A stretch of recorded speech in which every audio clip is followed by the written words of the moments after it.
Welcome to Grace Church International. We are blessed to have you today. Our vision: the fulfillment of the Great Commandment by loving God and others, and the fulfillment of the Great Commission through the multiplication of disciples. Our strategy is to win, connect, train, and send.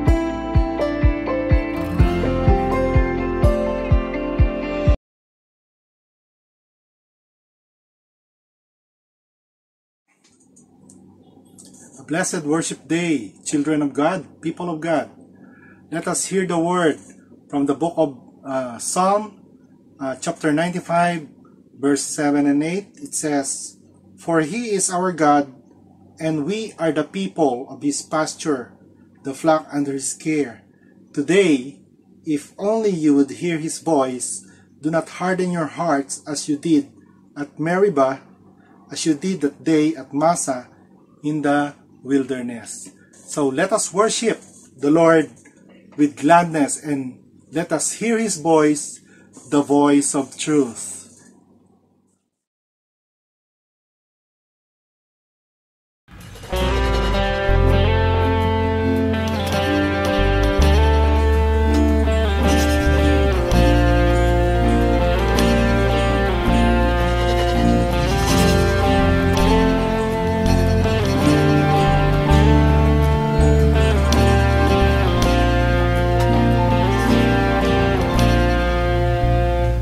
What I was due to have, the kind of great it takes to climb out of this golden onto the thrashing range.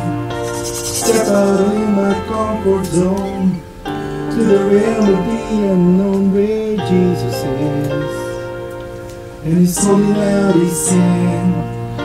The waves are calling out my name with the love of me, reminding me of all the times I tried before and failed. The ways they keep on telling me time and time again, boy, you never win. You never win. But the voice of truth tells me a different story. The voice of truth says do not be afraid. The voice of truth says this is for my glory. Out of all the voices calling out to me, I would choose to listen and believe the voice of truth.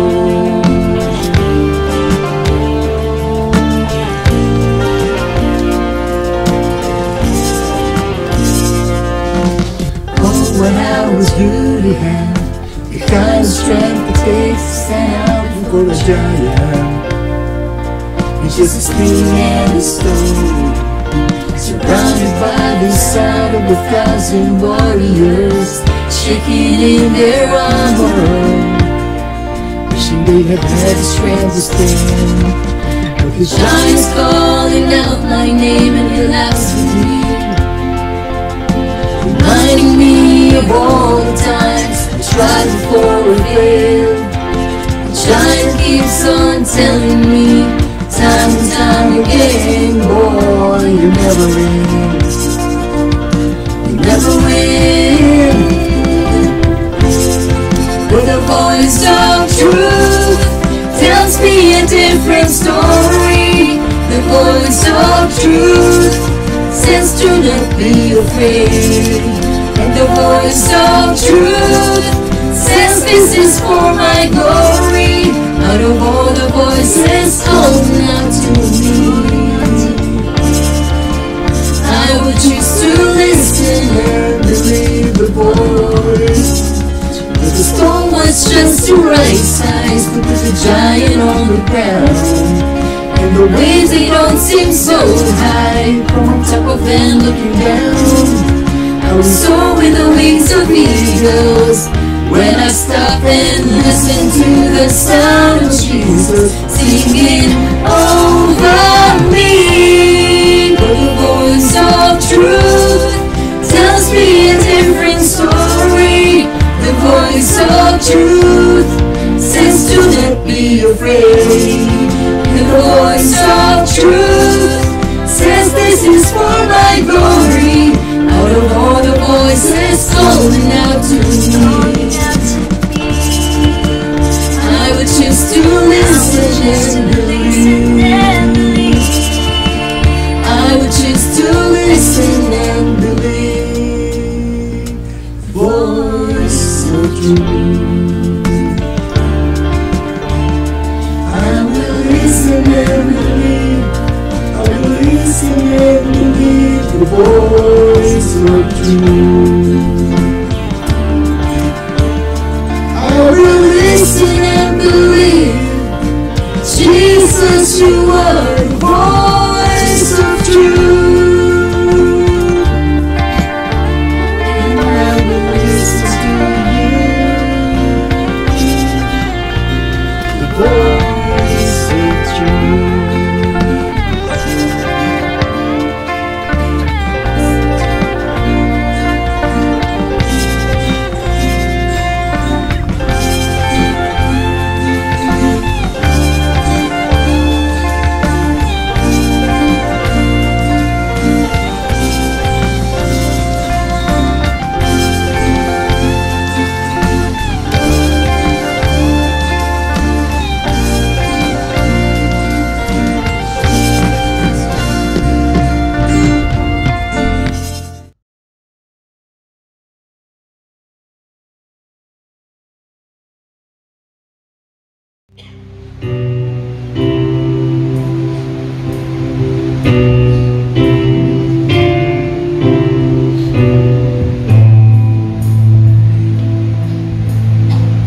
Magandang umaga po sa inyong lahat, na aming mga tagapakinig sa oras na ito.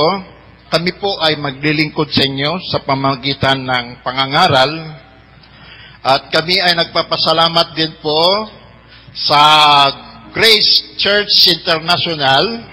At ako po ay isang senior pastor dito sa Grace Church International, Bagabag at Solano, Nueva Vizcaya.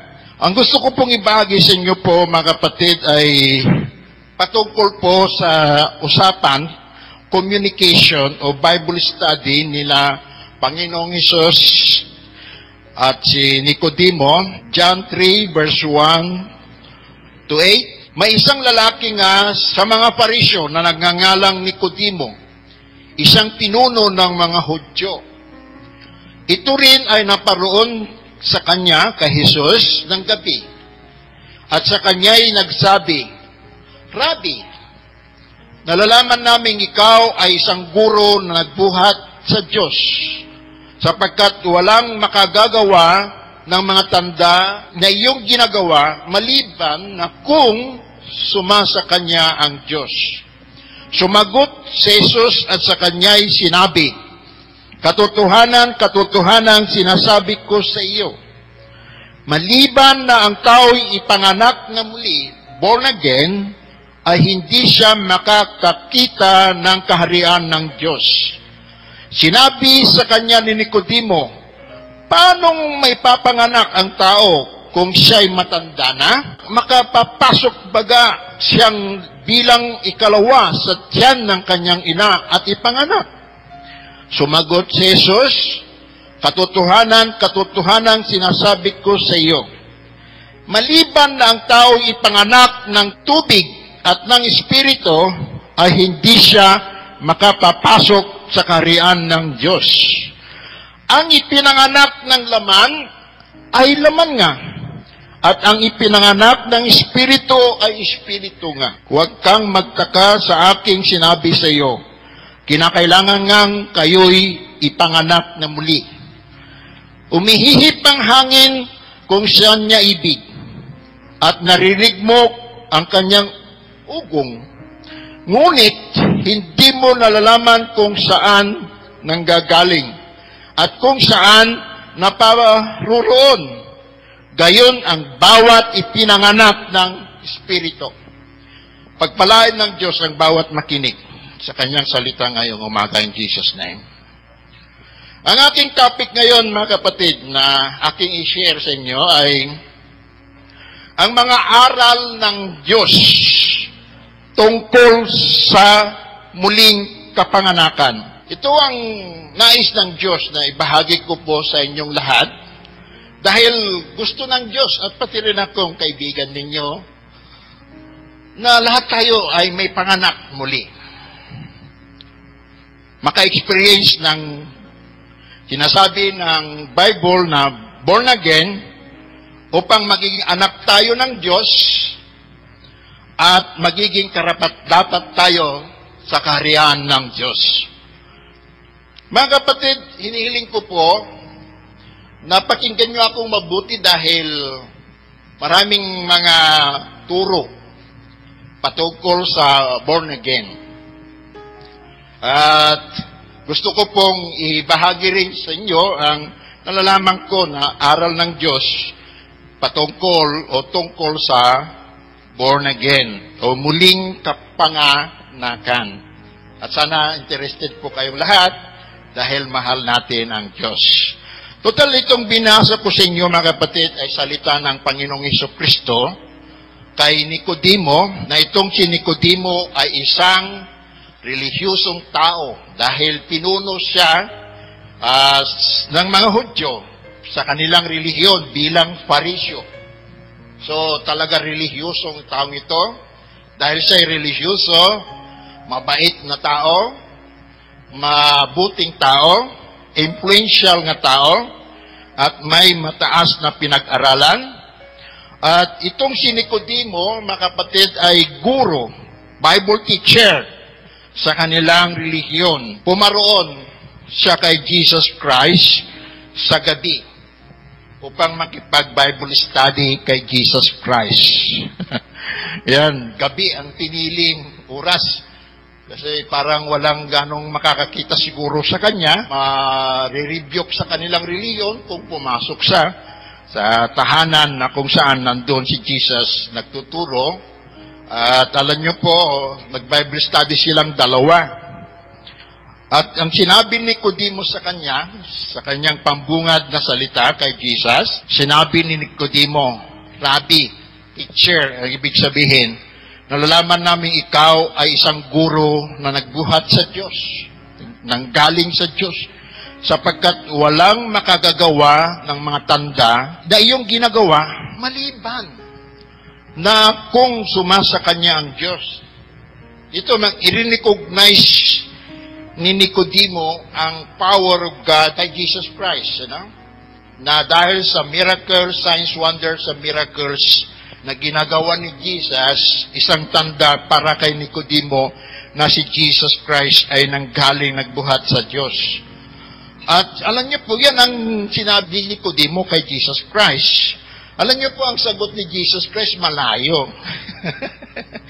Kung basahin natin dyan, versikulo 3, sumagot si Jesus at sa kanya'y sinabi, katotohanan, sinasabi ko sa iyo, Nicodemo, maliban na ang tao'y ipanganak na muli, born again, ay hindi siya makakakita ng kaharian ng Diyos. So dito, malayo sa sinabi ni Nicodemo, malayo ang sagot ni Jesus. Sabi ni Nicodemo, galing ka sa Diyos dahil nagmimiracle ka. Pero ang sagot ni Jesus, katotohanan, sinasabi ko sa iyo. So maliwanag na very important yung sasabihin ni Jesus sa kanya. Kasi inulit na yung katotohanan, sinasabi ko sa iyo. Maliban ng tao'y ipanganak na muli, born again, ay hindi siya makakakita ng kaharian ng Diyos. Ang layo, di ba? Pero bakit kaya? Ito ang sagot ni Jesus sa sinabi ni Nicodemo sa kanya. Si Jesus ay Diyos at tao. Bilang tao, ay mayroon siyang word of knowledge. Nalalaman niya ang mga sekreto ng tao. Kahit walang nakapagsabi sa kanya, napansin, nakilala ni Jesus Christ, si Nicodemo, kung anong kailangan niya. Kailangan niya na ma-born again. Bagamat siya ay Bible teacher sa kanilang relihiyon bilang Fariseo, bilang influential at mabuti at mabait na tao. Kailangan niya pa rin ang ma-born again o muling may panganak. At ngayon po, ang sabi naman ni Nicodemo, nagproblema siya. Verse 4, paano may papanganak ang tao kung siya'y matanda na? Makapapasok baga siyang muli bilang ikalawa sa tiyan ng kanyang ina at ipanganak? Ang putos ni Nicodemo dito. Mas matangkad pa ako kaysa nanay ko Mas matangkad ako sa nanay ko. So, paano ako makapasok pa sa tiyan ng aking ina para may panganak muli? Literal ang pagkaintindi ni Nicodemo sa sinabi ni Jesus. Pero, ang verse 5, sumagot si Jesus, katotohanan, inulit niya naman, makulit si Jesus dito, Katotohanan, sinasabi ko sa iyo, maliban na ang tao'y ipanganak ng tubig at ng Espiritu, ay hindi siya makapapasok sa kaharian ng Diyos. Ang ipinanganak ng laman ay laman nga, at ang ipinanganak ng Espiritu ay Espiritu nga. Huwag kang sa aking sinabi sa iyo. Kinakailangan ngang kayo'y ipanganak na muli. Ye must be born again. Umihihip ang hangin kung saan niya ibig at narinig mo ang kanyang ugong. Ngunit hindi mo nalalaman kung saan nanggagaling at kung saan naparoroon. Gayon ang bawat ipinanganak ng Espiritu. Mga kapatid, so napansin natin maganda itong usapan nila tungkol sa born again. So pag-usapan din natin dahil si Jesus Christ ang author dito He must be born again. Ang sinabi niya kay Nicodemo ng 3 beses dito, no? So, gusto ko pong pag-aralan natin ngayon kasi napakahalaga pala kay Jesus Christ para sa lahat ng tao ang muling kapanganakan, ano? So, ano po yung mga katotohanan na aral ng Diyos tungkol sa born again o muling kapanganakan? Ang una po na talakayan natin ay ang tamang kahulugan ng muling kapanganakan o born again. Ayan, the true meaning ng born again. Ano? Ang born again, mga kapatid, ay ininterpret ng iba. Mayroong mga false teachings or meanings ng born again ayon sa iba. Una, maraming nagsasabi na ang born again ay isang relihiyon o denomination. Ito ay mali. Ayon sa Biblia, mga kapatid, pag-aralan natin ito. Itong born again, hindi po relihiyon o pangalan ng relihiyon o denomination, kundi ito ay miracle experience ng mga taong sumasampalataya at tumanggap sa ating Panginoong Hesukristo sa kanilang puso. Yung iba naman, sinasabi nila, ang born again ay bautismo daw sa tubig. Itong born again, ito mga kapatid, is absolutely wrong teaching. Hindi po water baptism ang born again dito sa Bible. Mapag-aralan natin, tatalakayin ko ito mamaya, mga kapatid. Basta pakinggan nyo lang ako. Maunawaan nyo ako mamaya. Mayroon po nagsasabi na ang born again is the future physical resurrection of the dead. Ayan, ang born again daw ay yung pagkabuhay na muli. Kasi magiging espiritu ka, kaya nga born again ka na. Sa resurrection daw, sa future. So, ito ay mali pa rin ayon sa Biblia, mga kapatid. Ano? Sinasabi ko lang po ang katotohanan, tunuturo ko ang tama. Para hindi tayo magkakamali at magkaroon ng false hope ng kaligtasan o pagiging anak ng Diyos. Sasagutin natin by the grace of God itong mga teachings na ito tungkol sa born again bilang kahulugan sa kanila. Now, the meaning of born again ay makikita natin sa John chapter 3 verse 6. Ito, andito yung meaning ng born again. Ano? Ang ipinanganak ng laman ay laman nga. At ang ipinanganak ng Espiritu ay Espiritu nga. Sinasabi ito, no? Na ipanganak ng laman ay laman nga. At ang ipinanganak ng Espiritu ay Espiritu nga. So, mayroong dalawang kapanganakan dito. Kaya nga born again. Amen po ba?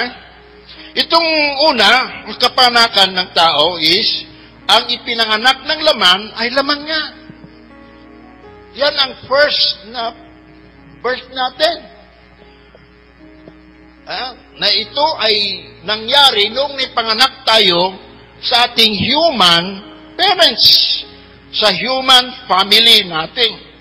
Mga kapatid, ay talaga, siyempre, itong laman, dito sa John chapter 3, verse 6, ay may mga kahulugan dito, ayon sa context ng buong Bible. Itong laman dito ay tumutukoy sa human. Kung ipanganak ka sa human, that is human family. Ayan? And then, may kalawa, natural person na may sinful nature o yung tinatawag natin na makasalanang tao. Kasi dito sa Bible, mga kapatid, yung laman, tumutukoy kung minsan sa kasalanan o sinful nature ng isang taong naipanganak sa unang beses lang. Ano po, naipanganak sa human family. At ito po, mga kapatid, ay naranasan natin lahat. Itong naipanganak ng laman ay laman niya. Kasi naipanganak tayo bilang tao, natural na tao. Na may sinful nature. Mga kapatid, mapansin natin dito, ang kabuuan ng kahulugan ng balat sa mga salitang ito ay ang naipanganak sa isang makasalanan o makasalanang ay makasalanan din. Okay po. Naniniwala tayo ayon sa Bible na noong bago pa tayo naipanganak o noong naipanganak na tayo, ay nagkaroon tayo kaagad ng kasalanan.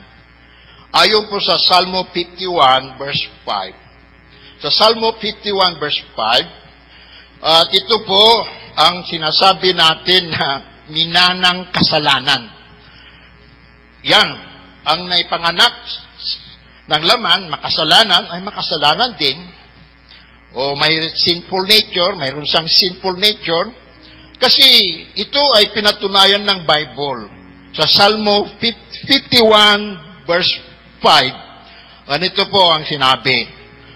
Narito, ako'y inanyuan sa kasamaan. Ako'y inanyuan sa kasamaan. At sa kasalanan ay pinaglihi ako ng aking ina.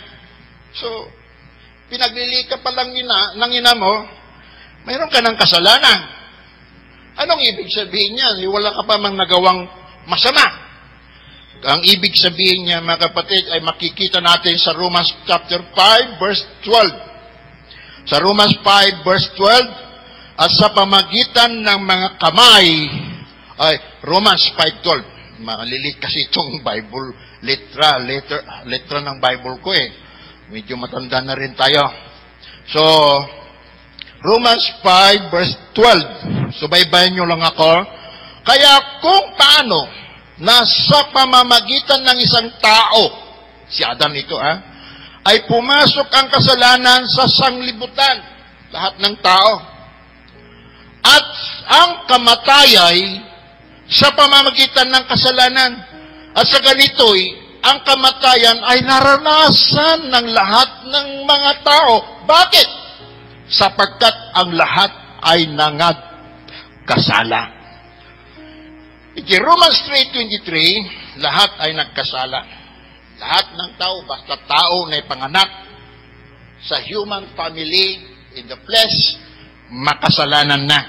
Ayon sa sentensya ng Diyos sa kanyang salita dito sa Bible. Hindi natin pwedeng baguhin yan.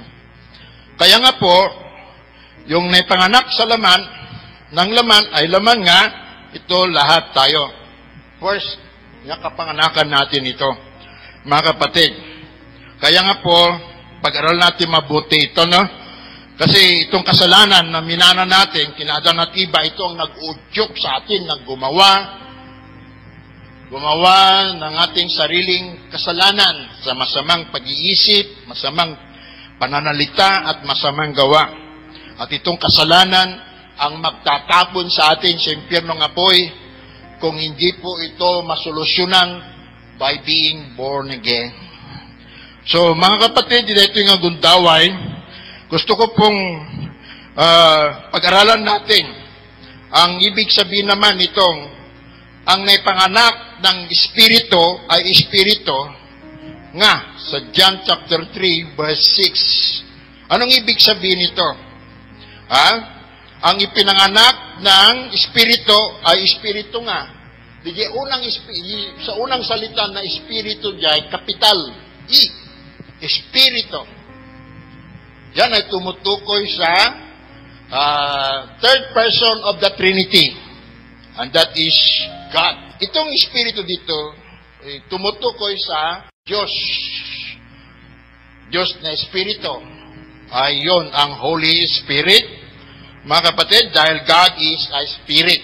It means to say, ang ipinanganak ng Espiritu, pinanganak ng Diyos. Itong salita na born of God, makikita naman sa Bible yun, di ba? Sa 1 John 3, verse 9, mayroong word doon na born of God, na ipanganak ng Diyos, na ipanganak ng Espiritu. Ngayon, mga kapatid, kung naipanganak ka ng Diyos o Espiritu, anong tawag din sa iyo? Espiritu nga, sabi ng Bible dito, pero hindi literal nga espiritu, nga puro. Bagamat may espiritu rin tayo. Pero yung espiritu nga, ibig sabihin, spiritual. Ayan.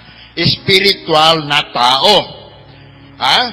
Kahit may laman, buto at dugo pa rin siya. Okay po? Kaya nga po, kung ipinanganak ka ng Diyos, spiritual ka. Spiritual ka. Okay po? So, dito makikita natin dito, ang ipinanganak ng espiritu nga, ito yung second na kapanganakan natin. Ito yung born again na sinasabi, ipinanganak ng espiritu, ipinanganak ng Diyos.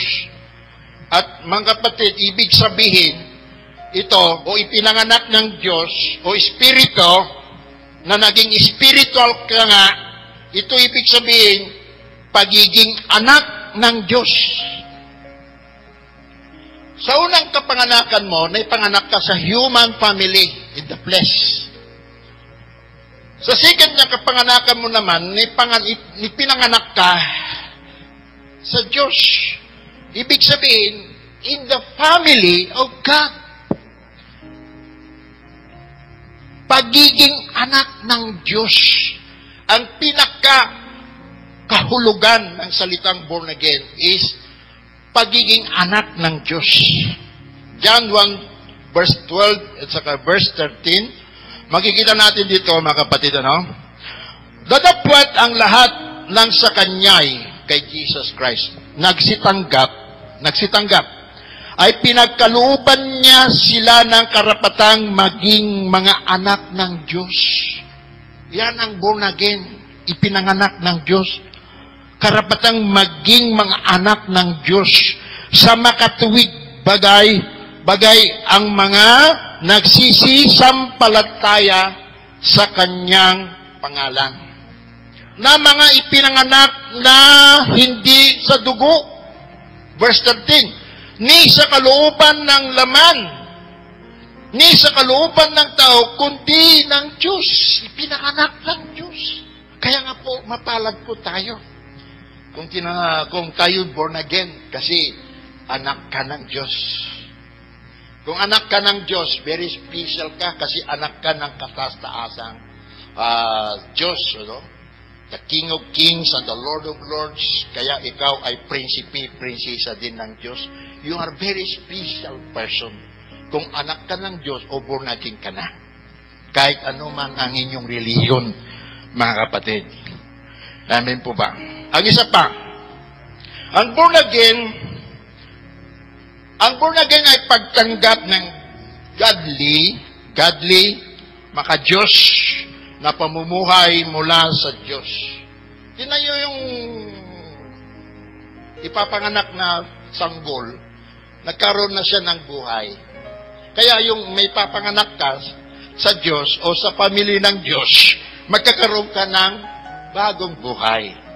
And that is godly na buhay na gagaling sa Diyos, maka-Diyos na pamumuhay, buhay, at yan ang, sa ibang salita, everlasting life o eternal life na sinasabi ng John 3:16, ang context ng John chapter 3 na pinag-aralan natin ngayon.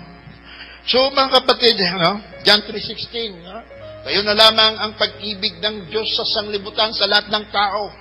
Inibig ng Diyos lahat ng tao na ibinigay niya ang kanyang bugtong na anak, si Jesus Christ, upang ang sinumang sumasampalataya sa Kanya ay hindi mapapahamak, kundi magkaroon ng buhay na walang hanggan. Kaya nga po mga kapatid, kung may panganak ka sa pamilya ng Diyos, magkakaroon ka ng bagong buhay, buhay na walang hanggan. At ito ang pasimulan ng pagiging bata mo sa Diyos. Ang sinabi ng Biblia kasi, kung hindi kayo magiging katulad ng mga maliit na bata, ay hindi kayo makapasok sa pangyarihan ng Diyos. Kaya nga po, kung katatanggap mo lang si Jesus Christ sa pamagitan ng pananampalataya at na-experience mo ang born again o pagiging anak ng Diyos, mga kapatid, ay may bagong buhay ka, bagong nilalang, may pagbabago ng iyong buhay. Purihin ang Panginoong Diyos. Yan ang regeneration na sinasabi ng Biblia. Mga kapatid, hallelujah. Amen po ba? Kaya hindi ka na anak ng diablo kung ikaw ay born again na. Pero, alam nyo po, makikita natin dito na hindi po lahat ng tao ay born again naman. Mas marami ata ang hindi pa born again na tao sa buong mundo. Kaya nga po, karamihang tao sa mundo ay mga anak ng diablo, hindi pa anak ng Diyos. Kasi po, ang mga anak lamang ng Diyos ay yung mga nakaranas na ng born again. Pagiging anak ng Diyos kasi yung salitang born again eh. Pagtanggap ng bagong buhay, eternal life. Iti John 8:44, sinabi ni Jesus sa mga nagre-reject sa Kanya, anak na kayo ng diablo na mayo. Sa unang Juan, Kapitulo 3, versikulo 10, 1 John 3:10, mayroon pong mga malalaking grupo ng tao sa buong mundo, mga anak ng Diyos at mga anak ng diablo. O, nasaan ka po? Sa dalawang pamilyang ito, anak ng Diyos, pamilya ng Diyos, o anak ka ng diablo sa pamilya ng diablo. So, mga kapatid, hindi po nakakatawa ang pagiging born again kasi napakapalad naman ang tao kung siya ay ma-born again. Purihin ang Panginoon namin po ba? Hindi siya nga born of the Spirit, is Spirit. Hindi po ito tumutukoy, yung panag-interpret kasi ng iba, yung ipinanganak daw ng Espiritu ay tumutukoy daw ito sa future physical resurrection. Kasi yung pagiging born again kasi dito, para makapasok ka sa karyan ng Diyos. Na itong laman at buto natin sa ngayon, hindi maaring makapasok sa karyan ng Diyos. Pero alam nyo po mga kapatid, itong 1 Corinthians 15 verse 50, ito po ay walang koneksyon sa born again. Dahil ang konteksto ng 1 Corinthians 15 ay yung katawan na mortal at corruptible na i-compare doon sa katawan na incorruptible can immortal. Itong katawan natin, ibig sabihin ng 1 Corinthians 15:50, na itong katawan natin na mortal, at saka corruptible, ay hindi talaga makakapasok sa kaharian ng Diyos sa langit dahil mamamatay. Kailangan talaga itong katawan natin, laman at buto, ay magiging immortal, incorruptible. Pero hindi yan ang pagiging born again mo. Hindi yan ang born again. Mga kapatid, yung physical na resurrection, hindi yan ang born again. Alam niyo po mga kapatid dito sa 1 Peter, si San Pedro mismo, si San Pedro. Grabe si San Pedro, sikat, Sikat si San Pedro. Pero anong sinabi niya tungkol sa kapanahunan ng born again? Sa future ba?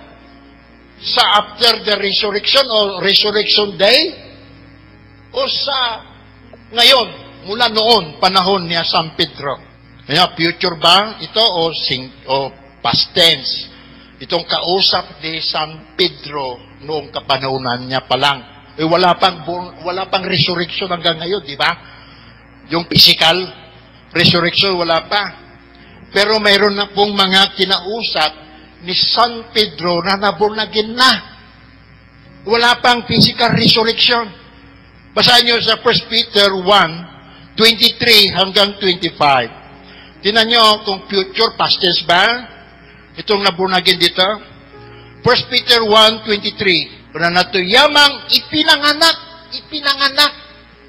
Hindi future yan, past tense na. Ngayamang ipinanganak kayong muli. Tapos na. Wala pang resurrection mula noon hanggang ngayon. Ngayamang ipinanganak kayong muli. Hindi sa binhing nasisira, kundi sa walang kasiraan sa pamagitan ng salita ng Diyos na nabubuhay at namamalagi. Dito, basahin nyo lang, tuloy-tuloy, no? Lalo sa 1 Peter 1:23. Kung ulitin, ipinanganak kayong muli. Hindi niya sinabi niya, ano yung pag-future natin, no? Future, ipanganganak kayong muli. Hindi ganitong sinabi niyo, kundi ipinanganak kayong muli. Ipinanganak, past tense na noon past panahon ni San Pedro. Kaya nga yung born again, hindi sa future pa lang. Hindi sa araw ng pagkabuhay na muli ng mga patay. Mga kapatid, kundi yung habang nabubuhay pa ang tao dito sa lupa, bago siya mamatay, dapat maborn again na siya. Purihin ang Panginoon. Amen. Yes. So, mayroon yung ipinanganak ng laman, ay laman nga, that is human, natural man, na sinner, may sinful nature, yung natural man, at saka yung spiritual man. Ano po? Spiritual man. So, na espiritu nga tao, nasa Bible po yan, na nabubuhay dito sa lupa, wala pang resurrection day. Basahin natin mga kapatid, mayroong mga natural man na, yun ang sa laman, na ayon sa laman, at spiritual, yung mga taong na ayon sa espiritu. Dito sa 1 Corinthians chapter 2, verse 14 hanggang 15. Nandun yung natural man, flesh, nandun yung spiritual man, spirit, o tao na ayon sa espiritu. Sa ngayon, hindi sa after resurrection ito. Kita nyo ito, basahin natin mga kapatid. Ngunit, ang taong ayon sa laman, yan, ayon sa laman, yung ipinanak ng laman, ibig sabihin, hindi tumatanggap ng mga bagay ng Espiritu ng Diyos sapagkat ang mga ito ay kamangmangan sa Kanya at hindi niya nauunawa sapagkat ang mga yaon ay sinisiyasat ayon sa Espiritu. Ngunit ang sa Espiritu, yan, ibig sabihin, yung ipinanganak ng Espiritu ay nagsisiyasat, puro past tense at presence, no? Past tense na naging present ang kasalukuyan, nagsimulan noong past tense. Ngunit ang sa Espiritu ay nagsisiyasat sa lahat ng mga bagay at siya hindi sinisiyasat ng sinumang. Sa Romans 8, verse 13, Romans 8:13, ito ay kausap ni San Pedro ang iglesia sa Roma. Iglesia sa Roma, tunay na born again. Ganito po ang sinabi.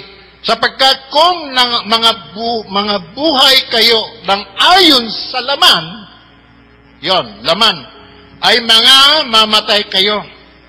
Spiritually, nakamatayan, yan. Dapat kung sa pamamagitan ng Espiritu, ay pinapatay ninyo ang mga gawa ng laman, ay mga bubuhay kayo. Yes, spiritual na pamumuhay. Purihin ang Panginoong Diyos. Kaya nga po, experience mo na. Ngayon na, bago balik kapatid. Experience mo na ang pagiging born again o pagiging anak na ng Diyos ngayon na. Panahon na po, praise ka, purihin ang Panginoon.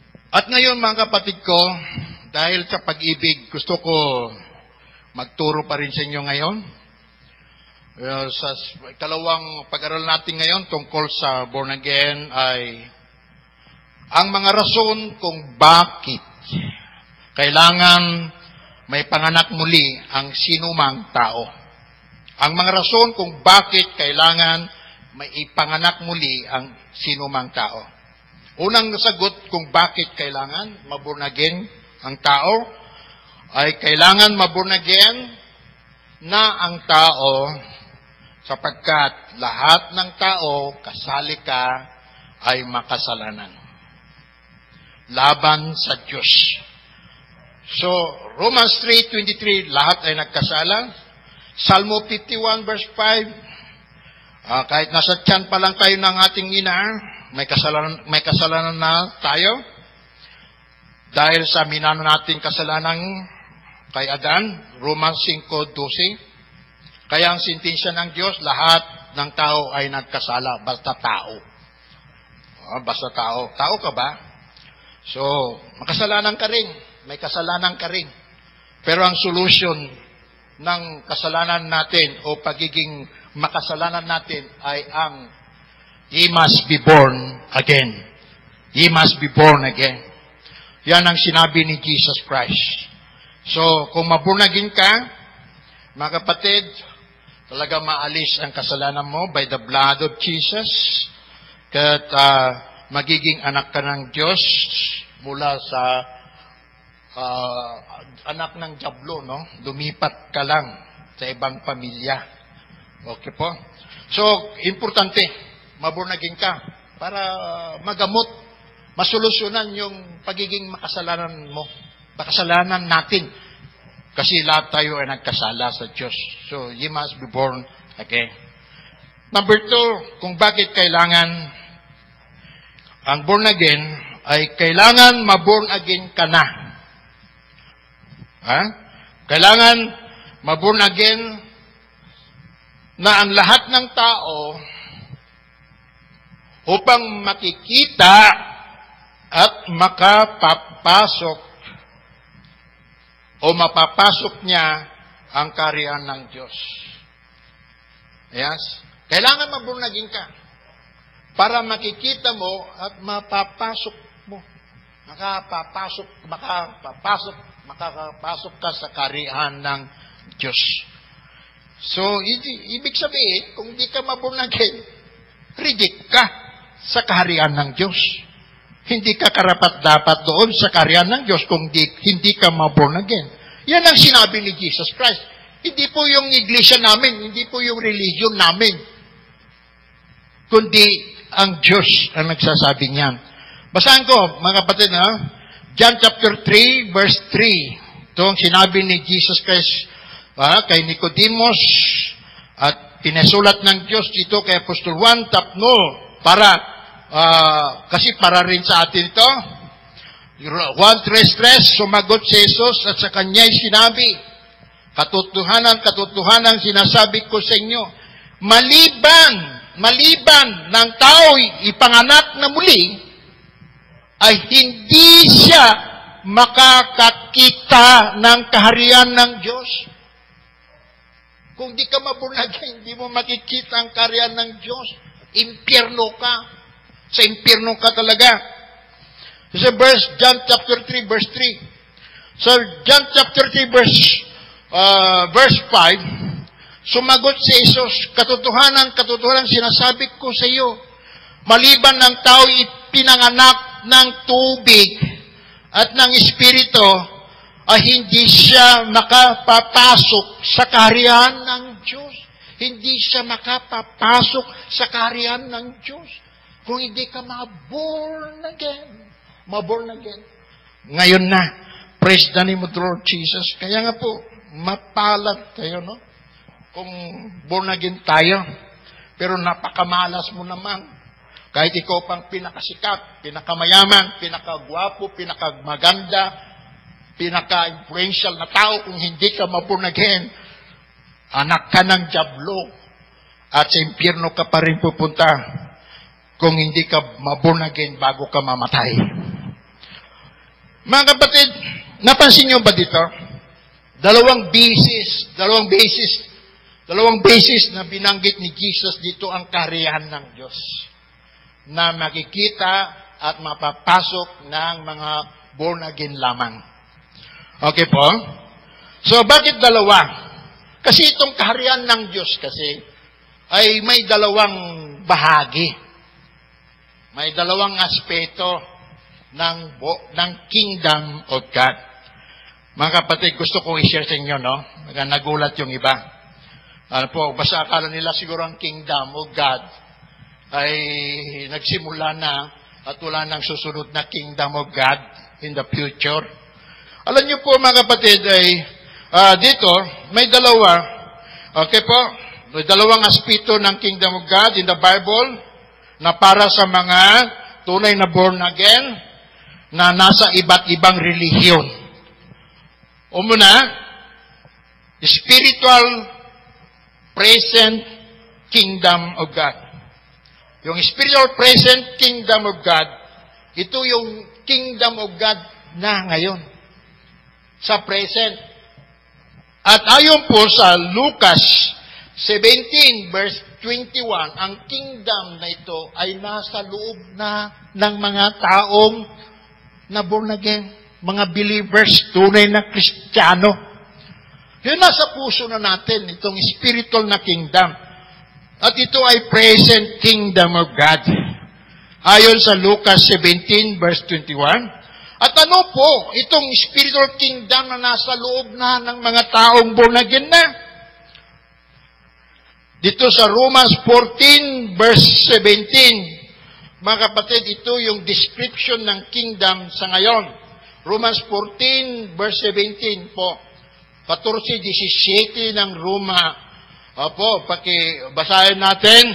Una, sapagkat ang kaharian ng Diyos ay hindi ang pagkain at pag-inom, kundi ang katuwiran at ang kapayapaan at ang kagalakan sa Espiritu Santo. The kingdom of God dito na present, dito mga kapatid, is the righteousness and the peace and the joy of the Holy Spirit, in the Holy Spirit. Kung mayroon kang righteousness of God, kung mayroon kang kapayapaan ng gagaling sa Diyos, at mayroon kang kagalakan na nanggagaling sa Espiritu Santo, nasa iyo ng kingdom of God. And that is the spiritual aspect of this kingdom na tinatamasa na lahat ng mga born again na nasa iba't ibang relihiyon. Mga kapatid, yan. And then, second na aspect ng kingdom of God is the future kingdom of God na magsisimula dito sa lupa. That is the earthly future kingdom of God na magsisimula dito sa lupa. At ito po yung 1,000 years na paghahari ni Kristo kasama ng kanyang tunay na mga followers. Ayan, born again sa iba't ibang relihiyon, ay makipaghari tayo. Makipaghari tayo kay Kristo sa gobyerno ng buong sanglibutan sa loob ng 1,000 years pagkatapos na nakabalik. Pagkatapos ng pagbabalik o second coming of Jesus Christ, after the second coming of Christ dito sa lupa. Makita natin dito sa Bible yun. Marami sa Bible yun. Yung premillennialism, kingdom of Christ. Pinapatunayan ng Bible yun. At po, kung basahin natin ng chronological ng sa Apocalypse, Revelation chapter 19, versikulo 11 hanggang 21, yan ang second coming of Jesus Christ dito sa lupa. Sa Revelation 19, Revelation 19, 11 hanggang 21, yan ang second coming of Jesus Christ dito sa lupa. And then after ng second coming niya dito sa lupa, sa Revelation 19, sa Revelation 20, nandun na yung paghahari ni Kristo dito sa lupa, sa loob ng 1,000 years. 1,000 years. Kingdom of God pa rin yun. Ayan, pero literal na kingdom of God kasi universal. Kingdom of God after the second coming of Jesus Christ. Makita natin sa Revelation 20, verses 4 hanggang 6. Revelation 20 hanggang 4 hanggang 6. Ayan. Pagkatapos ng Revelation 19, second coming of Christ. Revelation 20 na, the millennial kingdom, 1,000 years na paghahari ni Kristo dito sa lupa na. So, mauna ang second coming of Christ in the future bago millennial kingdom of Christ. At yan, ang mga kingdom na ito, ang kingdom na ito, I should say, ay para sa mga born-again Christians sa iba't ibang relihiyon. Purihin ang Panginoon. Amen. Kaya mapalad po tayo kung maborn-again tayo. Pero napakamalas mo, mas mabuti pa hindi ka na naipanganak. Hindi ka na naipanganak sana kung hindi ka man lang mabunagin bago ka mamatay. Kasi sa impyerno ang bagsak mo. Reject ka sa lakarian ng Diyos. Kawawa ka naman, kapatid, kaibigan ko. Kaya nga, nagka-concern ako. Kaya ito ang aking itinuturo sa inyo ngayon. Kasi, mahal ko kayong lahat. Gusto ko may share ito ng mabuti sa inyong lahat. Purihin ang Panginoon. Ang ikatlong bahagi ng ating pag-aaral patungkol sa born again na aral ng Diyos, mga kapatid, ay ito na po. Maganda, very interesting ito. Kung tunay gusto mong maborn again, makakatulong ito kung pakinggan mo. Ang mga paraan na sinabi ng Diyos para muling may panganak ang tao. Ang mga paraan na sinabi ng Diyos para muling maipanganak ang tao. How to be born again. Kung sa English, di ba? So, John chapter 3, verse 5, pa rin. Nasa John 3, verse 5 pa rin ang sagot. At ito, marami na pong misunderstanding. Misapplication dito na ginagawa ng iba. Sana makatulong ito sa inyo para maliwanagan po tayo, mga kapatid, patungkol sa John 3, verse 5. Sumagot si Jesus, katotohanan sinasabi ko sa iyo. Maliban ng tao ipanganak ng tubig at ng Espiritu, ay hindi siya makapapasok sa kaharian ng Diyos. So, paano maborn again? Ayon dito. May kailangan, sabi niya dito na, ipanganak, ang tao'y dapat ipanganak ng tubig at ng Espiritu. So, pag-aral natin mabuti ito, no? Anong ibig sabihin ng born of water? In John chapter 3. Karamihan, mga kapatid, narinig ko, ang born of water ay water baptism daw. No. Ang born of water in John 3:5 is not the water baptism. So, ang born again, hindi po water baptism. Pero, anong ibig sabihin ng tubig sa John 3:5? Hindi niya man nyo dito, no? John chapter 3, verse 5. Itong tubig sa John 3, verse 5, hindi po literal na tubig ito. Na nasa ilog, dagat, swimming pool, sa pusit, sa sa ilog, sa batis. Hindi po ganun yung tubig dito sa John 3:5. Kasi kung sa second nga may panganak ka, at may panganak ka sa literal na tubig, ay may problema. Kaano-ano mo yung mga naipanganak na born sa tubig. Yung palakak, isda na ipanganak sa tubig, naborn sila sa tubig, di ba? Yung lamok, ipanganak sa tubig, na literal. Half sisters mo ba? Half brothers mo ba?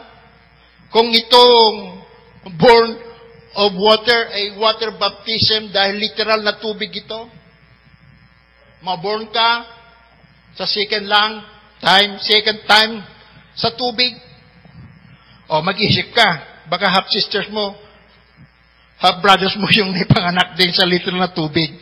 Kaya nga po hindi literal na tubig ito. John 3 verse 5. Kasi sa Bible, mga kapatid, may dalawang uri ng tubig. May dalawang uri ng tubig in the Bible. Mayroong spiritual na tubig at mayroon ding literal na tubig. Tulad sa ilog, etc. Now, mga kapatid, itong, basahin natin sa John chapter 4, verse 14. Makita nyo, no? May tubig dito sa Biblia na hindi po lahat ay literal. Hindi po lahat ay literal. Literal na tubig ba itong sinasabi ni Jesus sa John 4, verse 14? John 4:14. Kita nyo man, no, literal ba yan? Dapat ang sino mang umiinom ng tubig, sinabi ni Jesus sa Samaritan woman, ano? Dapat ang sino mang umiinom ng tubig na sa kanya ay aking ibibigay, ay hindi mauuhaw magpakailanman.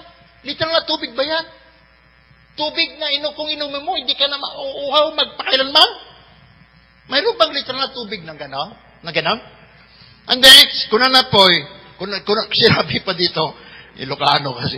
Ngunit ang tubig na sa kanya ay aking ibibigay, ay magiging isang balon ng tubig na bubukal sa kabuhayang walang hanggan. Yan. Fountains of water, no? Life, daytoy na tubig. Hindi po maaari sa literal na tubig ito. Ano po? Hindi magagawa ng literal na tubig ito. Kaya nga, mayroong spiritual na tubig na hindi lahat ng tubig, basta tubig na sa Bible, lalo na yung born of water ay water baptism na dahil sa literal na tubig sa ilog, sa dagat, swimming pool, etc. Eh, nagkakamali po tayo, mga kapatid, dahil hindi makapaborn again yung literal na tubig. Kahit ilang beses ka ilulubog yan. Hindi ka mabuborn again. At hindi hindi para sa kaligtasan at saka hindi makaugas ng kasalanan ang literal na tubig. Alam niyo po mga kapatid ang ibig sabihin ng tubig dito? Sa John 3:5 na may connection sa pagiging born again. I believe that ito'y spiritual na tubig, John 3:5. Kasi, mga kapatid, ang tubig kung minsan sa Bible ay sumisimbolo sa salita ng Diyos, the Word of God. Ephesians, yan, sa Ephesians 5:26 yan. Ephesians chapter 5 verse 26. Ephesians 5 verse 26. Okay, kung ano natin, upang kanyang pakabanalin ito na nililinis, di ba? Tubig din yung panglinis. Nalilinis sa pamagitan ng panghugas ng tubig na may salita. By the word. Sa English, ano? Ibig sabihin, yung tubig na nakakalinis o nakakahugas dito ay yung salita ng Diyos. Sinuportahan ito ni Jesus sa John chapter 15 verse 3 na kayo ay malinis na dahil sa salita na aking sinalita sa inyo. So maliwanag na kung minsan itong tubig ay sumisimbolo sa salita ng Diyos, depende sa konteksto. Sa konteksto ng John 3:5, pagiging born again Kaya ditong tubig dito, John 3:5, hindi po yung literal na tubig sa water baptism. Mga kapatid, kundi ito sumisimbolo sa salita ng Diyos upang ma-born again ng tao. Kailangan ba ang salita ng Diyos sa pagiging born again? Ayon kay San Pedro. Sa San Pedro, pasagutin natin. San Pedro, ano ba ang kailangan sa tao para ma-born again? Apo, 1 Peter 1:23. Yamang ipinanganak kayong, past tense, ipinanganak kayong muli, hindi sa binhing nasisira, kundi sa walang kasiraan, sa pamamagitan ng salita ng Diyos, na nabubuhay at namamalagi. So makita dito yung absat, yung salita ng Diyos, kailangan sa pagiging born again, Yan ang born of water. John chapter 3 verse 5, hindi sa water baptism yan. Hindi sa water baptism. Pwede na tinagan pupurihin ng Diyos. Hallelujah. So, kailangan pala ang salita ng Diyos na ating mapakinggan, o pakinggan mo muna ang salita ng Diyos, the gospel of Jesus Christ, para mabornagin ka. Ibig sabihin, mabornagin ka kung pakinggan mo at susundin mo ang sinabi ng salita ng Diyos, yung tubig na yan, spiritual na tubig, para mabornagin ka. Anong sinabi ng salita ng Diyos o tubig? Spiritual na tubig para mabornagin ng tao. John chapter, kita nyo, tingnan sa Galatia 3:26. Naipaliwanag ko kanina, yung born again, second time nga kapanganakan mo, yung first time may panganak ka sa human family, first time na kapanakan mo yan. Sa second time, nakapanganakan mo naman ay sa family of God o pagiging anak ka ng Diyos kung nasa family of God ka. Na kasali ka sa anak ng Diyos kung nasa family of God ka at doon ka may panganak sa second time in the family of God. Anong sinabi dyan? John 1:12. Mga kapatid, at verse 13. Basahin ko at pakinggan nyo mabuti. Kung may Bible kayo, open with me sa verse na ito, no? Kuna na ito, dadapwat ang lahat ng sa Kanya'y, Jesus Christ yun, no? Na sa Kanya'y nagsitanggap, yung nagsitanggap kay Jesus Christ, ay pinagkalooban niya sila ng karapatang maging mga anak ng Diyos. Yun ang born again, born again.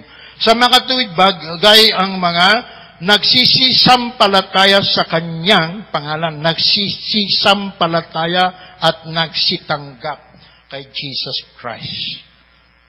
Yan, magiging anak sila ng Diyos o born again. Maliwanag po mga kapatid, ano? Ito po ay mangyayari ito kung mayroon tayong tunay, hindi piki, na pananampalataya natin sa Diyos kay Kristo. Ayon sa Galatia 3:26, mga kapatid, basahin ko. Nung sinabi ng salita ng Diyos bilang spiritual na tubig para maborn again tayo. Galatia 3:26, ganito po, sapagkat kayong lahat ay mga anak ng Diyos. Born again yan. Sa pamamagitan ng pananampalataya kay Kristo Jesus. So by faith, genuine,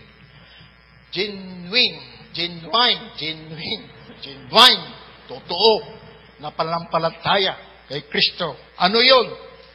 Ano yung pananampalataya kay Kristo? Para maburnagin ka, yung tanggapin mo siya sa puso mo as your Lord God and Savior. John 1:12. At sampalatayanan mo siya. Tanggapin si Jesus Christ. At itong pananampalataya, hindi na makapagliligtas sa atin, hindi po pwedeng i-separate sa repentance. Kasi kung sumasampalataya ka, magkapag-repent ka. Dahil, bakit ka nagre-repent? Dahil sumasampalataya ka. Hindi inseparable ang repentance and faith in Christ.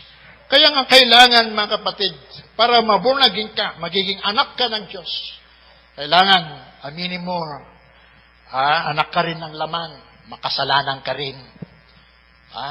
At kailangan mo ang tagapagligtas, walang iba kundi si Jesus Christ. At kailangan mo maborn again. Kailangan mo maborn again. O magiging anak ng Diyos. Paano? By repentance. Tunay na pagsisisi. Para maugasan ka ng spiritual na tubig. Na yan ang salita ng Diyos. By the blood of Jesus Christ. At dahil ikaw ay mayroon kang tunay na pananampalataya, talaga, matatanggap mo o matanggap mo na si Jesus Christ sa iyong puso as your Lord God and Savior. John 1:12. Tsaka yung verse 13, na ipanganak ka sa John 1:13. Anong sabi niya dito? Na mga ipinanganak na hindi sa dugo ng parents, ni sa kalooban ng laman, mag-asawa, ni sa kalooban ng tao. Hindi kayo pinanganak ng tao, yung sa born again na, kundi ng Diyos. Praise the name of the Lord. By the will of God. Anong will of God para maborn again ka? John 1:12. Receive the Lord Jesus Christ and believe in His name right now na may tunay na pagsisisi. Yan ang gusto ng Diyos sa tao. Kaya nga po, mga kapatid, kailangan na natin ito. Madaday tinaganti po, amen po ba? Hindi lamang po yung, ano yung born of, so yung born of water is not referring to the water baptism. Ano naman ang ibig sabihin ng born of the Spirit? John 3:5. John 3:5, may panganak. Ipanganak ng Espiritu. Malaking litra yung I dito, no? Tumutukoy sa Espiritu Santo ng Diyos. Anong ibig sabihin nito, mga kapatid? May panganak ka ng Espiritu. Ibig sabihin, may panganak ka muli.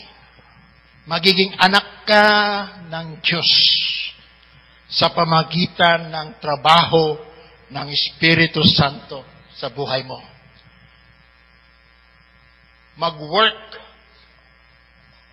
ang Holy Spirit sa tao na nagsisisi at tumatanggap kay Jesus Christ by faith para magiging anak siya ng Diyos, mabunagin siya. Kung hindi dahil sa trabaho ng Holy Spirit sa tao, hindi siya mabunagin kahit ilang beses mo ilulubog sa tubig. Trabaho ng Holy Spirit ito. May anak, kapanganakang muli. Sa Titus 3 verse 5, Titus 3 verse 5, mga kapatid, na hindi dahil sa mga gawa sa katuwiran na ginawa nating sarili, mga good works natin, hindi, kundi ayon sa kanyang kawaan ay kanyang iniligtas tayo sa pamagitan ng paghuhugas sa muling kapanganakan at ng pagbabago sa Espiritu Santo. Yan. Sa 2 Tesalonica 2:13. 2 Tesalonica 2:13. Kailangan ng trabaho ng Holy Spirit para ma-born again ang taong nakikinig sa salita ng Diyos. Mga kapatid, kung nakikinig ka sa salita ng Diyos ngayon, at nalaman mo kung paano ka ma-born again, I believe the Holy Spirit ay nagtatrabaho sa buhay mo ngayon. Kinukonbikta ka ng Holy Spirit na magsisi sa lahat mong kasalanan at upang tanggapin mo na si Jesus Christ dahil siya lang ang makapagliligtas sa iyo. Kung wala kang Jesus Christ, hindi ka maliligtas, hindi ka magiging anak ng Diyos.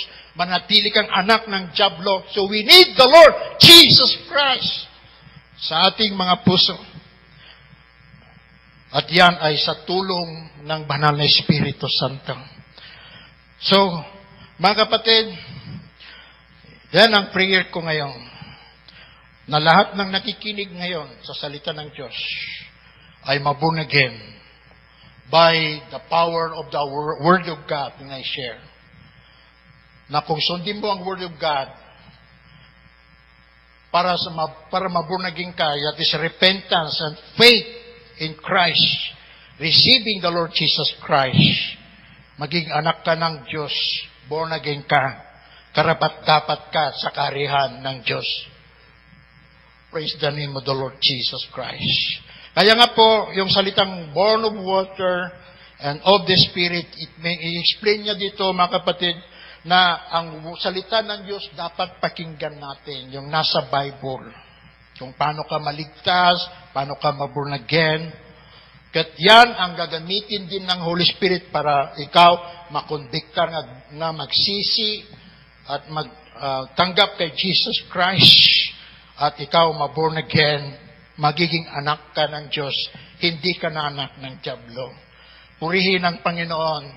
Mga kapatid, kailangan, sabi ni Jesus, John 3:5, ye must be born again. Tapno para makita mo ang kariyan at mapasok mo ang kariyan ng Diyos. Malas ang tao kung hindi born again. So, i-desire natin, ulitin nyo pakinggan ang video ito. Mga kapatid, at sa tulong ng Holy Spirit, papaunawa niya sa atin ang tunay na aral patungkol sa born again.